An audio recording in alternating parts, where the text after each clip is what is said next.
CBI ने Cambridge Analytica पर दर्ज की एफआईआर। 2018 में 87 मिलियन फेसबुक यूजर्स का डेटा चुराया। यूजर्स में 5.62 लाख भारतीय शामिल। अब सीबीआई करेगी फेसबुक डेटा चोरी मामले की जांच। केंद्रीय अन्वेषण ब्यूरो यानी सीबीआई ने ब्रिटिश कंपनी कैम्ब्रिज एनालिटिका के खिलाफ मामला दर्ज किया है। ये कंपनी राजनीतिक परामर्श देने का काम करती है। आरोप है कि कैम्ब्रिज एनालिटिका ने 5.62 लाख भारतीयों का फेसबुक डेटा चोरी किया है। एजेंसी ने उसी मामले में उस देश से बाहर की एक अन्य कंपनी ग्लोबल साइंस रिसर्च यानी GSRL का भी नाम एफआईआर में शामिल किया है।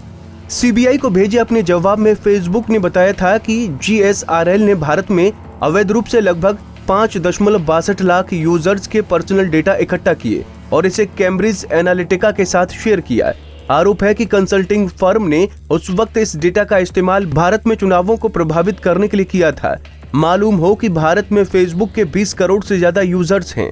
अब इस मामले को लेकर केंद्रीय मंत्री रविशंकर प्रसाद ने कहा कि फेसबुक कैम्ब्रिज एनालिटिका डेटा चोरी मामले की जांच अब सीबीआई करेगी। क्या है पूरा मामला? 3 साल पहले मार्च 2018 में कई अंतर्राष्ट्रीय मीडिया प्लेटफॉर्मों ने कैम्ब्रिज एनालिटिका के पूर्व कर्मचारियों, सहयोगियों और दस्तावेजों का हवाला देते हुए कहा था कि कंपनी ने 5 करोड़ से ज्यादा फेसबुक यूजर्स का डेटा और फेसबुक से उनकी निजी जानकारी की बिना उनकी अनुमति के चोरी की है। आरोप है कि GSRL ने ये डेटा कैम्ब्रिज एनालिटिका को भेज दिया। इसके बाद इस डेटा का इस्तेमाल कुछ राजनीतिक पार्टियों ने चुनाव को प्रभावित करने के लिए किया।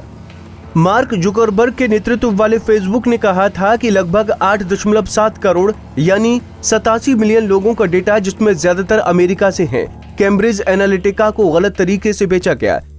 साल 2018 में आईटी मंत्रालय ने फेसबुक और कैम्ब्रिज एनालिटिका को पत्र भेजकर डेटा उल्लंघन के मामले सामने आने के बाद उनसे इस मुद्दे पर स्पष्टीकरण मांगा था।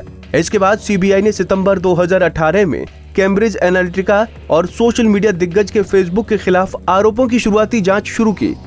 इस जांच में कथित तौर पर कहा गया था कि GSRL के संस्थापक और निदेशक डॉक्टर अलेक्जेंडर कोनन ने this is your digital life नाम से एक ऐप बनाया था। तब फेसबुक ने जानकारी दी थी कि भारत में 335 यूजर्स ने इस ऐप को इंस्टॉल किया था। सोशल मीडिया प्लेटफॉर्म ने अनुमान लगाया है कि कम से कम 5.62 लाख अतिरिक्त यूजर्स के डेटा भी इसके फ्रेंडली नेटवर्क के जरिए अवैध रूप से चुराया गया है। इस बात के सामने आने पर बीजेपी कांग्रेस और कांग्रेस बीजेपी पर चोरी के डेटा का इस्तेमाल करने का आरोप लगाने लगी थी। इसी वजह से इस मामले की उच्च स्तरीय जांच की लगातार मांग उठ रही थी। अब जांच के दौरान सीबीआई ये भी पता लगाएगी कि किन किन भारतीय कंपनियों ने आरोपी फर्म से डेटा खरीदा था, साथ ही किन किन मामलों में उनका इस्तेमाल किया गया था। Bureau reports, Punjab Kesari TV. हमसे जुड़े रहने के लिए हमारे YouTube चैनल को सब्सक्राइब करें और नई वीडियो की नोटिफिकेशन के लिए बेल आइकॉन को दबाएं। अगर आप ये वीडियो Facebook पर देख रहे हैं तो लाइक जरूर करें और ज्यादा से ज्यादा शेयर करें। धन्यवाद।